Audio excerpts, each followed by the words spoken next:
오늘 했던 뉴스 살펴봅니다. 시사평론가 김정배 씨, 안녕하세요. 네, 안녕하세요. 검찰, 경찰뿐 아니라 군까지 동원돼서 찾던 유병헌 한참 전에 사망한 것으로 확인되고 있는데 네.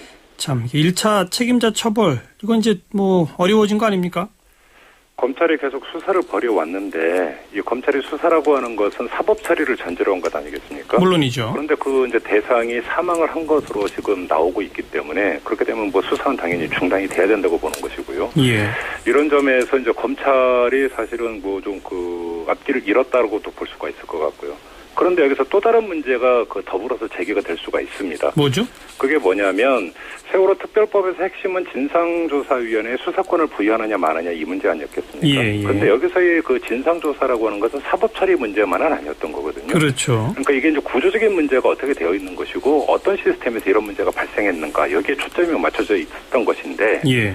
자, 이런 상태에서 오히려 이 문제가 더 크게 불거질 수도 있는 가능성이 함께 열렸다고도 봐야 되기 때문에 예. 이렇게 되면은 청와대 같은 경우는 오히려 또 정치적 부담이 더 커진다고도 볼 수가 있는 거거든요. 예. 앞으로 지금 이게 어떤 방향으로 갈지 좀 추이를 지켜봐야 될 것 같습니다. 그 유병헌을 잡아서 형사처벌도 하고 또 재산도 다 몰수하고 하려던 것이 정부의 계획 아니었습니까? 네. 그게 이제 안 됐어, 못하게 됐단 말이에요, 일단. 예. 거기다 또 하나의 정치적 측면이 있었던 것이죠. 그러니까 뭐 유병헌 씨를 가지고 이제 그 희생양 이렇게 표현하기는 적절한 것 같지는 않고요. 일종의 어떤 정치적 유도탄의 성격도 일정하게 있었다라는 분석이 있지 않았습니까? 예. 무슨 이야기냐면 청와대나 정부의 책임론을 분산시키기 위해서 이른바 그 유병헌 씨 책임론을 이제 그 부각시키는 측면이 있었다라는 것인데 예. 이 문제가 그러니까 지금 뭐 사망으로 이야기가 되고 있는데 사망이 되어버렸을 경우에는 오히려 관역이 하나로 집중이 될 수 있는 측면도 있다라는 것이죠. 정부 책임론이 더 부각될 수도 있다. 그렇습니다.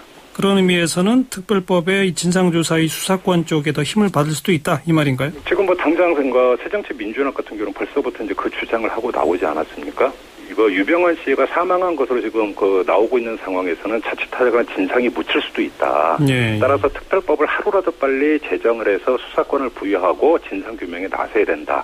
이렇게 좀 주장을 하고 나섰기 때문에 예. 이 문제가 앞으로 정치적 이 쟁점으로 더 크게 확대될 가능성이 충분히 있는 것이죠. 예. 근데 그 수사권 부여하느냐 마느냐 지금 태스크포스 팀에서 다시 논의를 시작하긴 했습니다만 네네. 여전히 평행선이죠.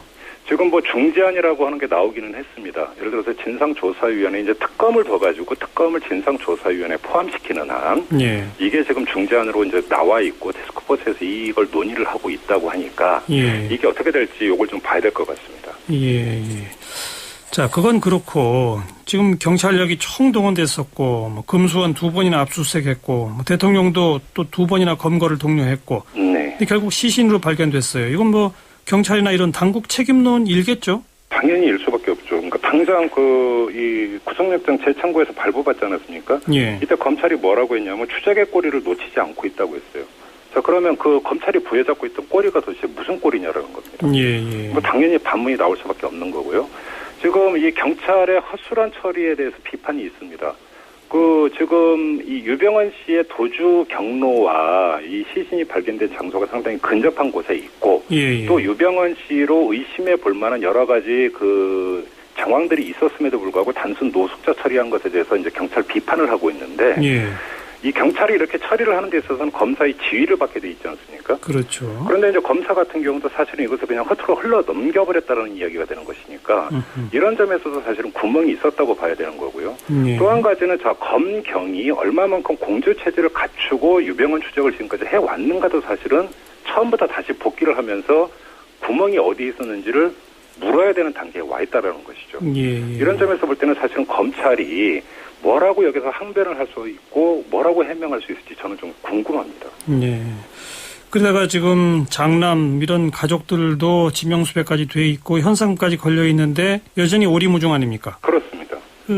유병헌 사망 이거는 남은 사람들 잡는 부분에 있어서도 어떻게 좀 신뢰가 안 가게 되는 그런 대목 아닐까요? 그렇죠. 그리고 지금 뭐 또 일선 경찰 같은 경우는 지금 오늘 오후부터 또 이런 얘기가 나오면 유전자 감식을 했고 지문 감식까지 했기 때문에 지금 사실은 뭐라고 이야기하기 힘든 부분이 있습니다만은 어떤 이야기가 나냐면 지금 그 시신의 부패 정도로 볼 때 이건 최소한 6개월 전에 사망한 것으로 봐야 된다. 또 일선 경찰들은 이렇게 이야기를 하고 있다고 하거든요. 6개월 전이요? 그렇습니다. 그런데 어허. 이게 어떤 법의학자 같은 경우는 기후라든지 당시의 어떤 환경에 따라서 부패 정도가 그렇게 갈 수도 있다고 이야기를 하고 있기 때문에 예. 지금으로서는 이제 국과수의 1차 어떤 감식 결과를 믿는 게 맞는 것 같기는 합니다만은 예. 지금 가장 근본적으로는 그 변사체가 유병헌 씨라고 100% 단정을 할 수 있는가도 사실은 또 다시 한번 점검을 해봐야 되는 문제가 있는 것 같고요. 그래요?